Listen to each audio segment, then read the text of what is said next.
Hey everybody, and welcome to another episode of Designed to Move. My name is Ryan Maxwell. I'm the CEO of Fluid Health and Fitness, an outpatient orthopedic and functional training center here in Minnesota.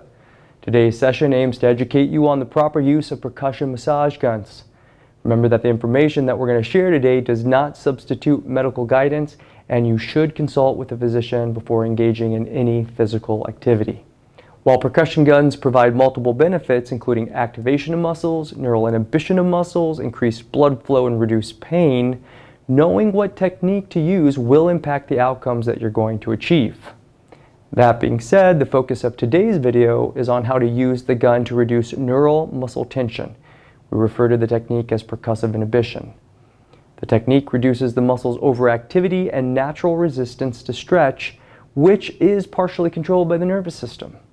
This allows for a temporary increase in range of motion around a joint, especially if the nervous system is what's limiting the movement.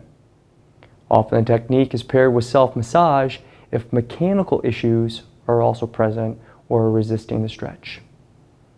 The gun possesses several qualities that you can use to achieve this desired effect.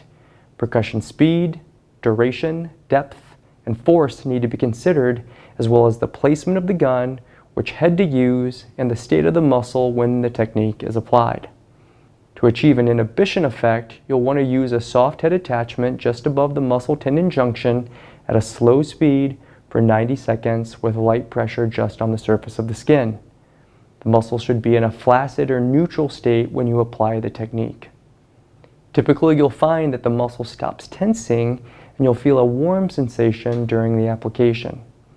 Make sure not to use too much force, or this will overstimulate the muscle and counteract what you're trying to achieve.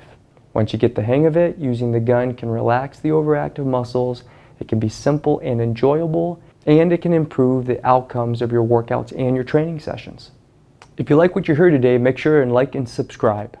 If you have any questions on today's session, or if you want to learn more about where you should use the gun based on a functional movement screen, reach out to us at admin@fluidhealthandfitness.com or on the link above, and one of our care coordinators will call you to set up a virtual appointment. Remember, think globally, not locally, and your body is designed to move, so stay in motion. So keep with this, and we'll see you soon.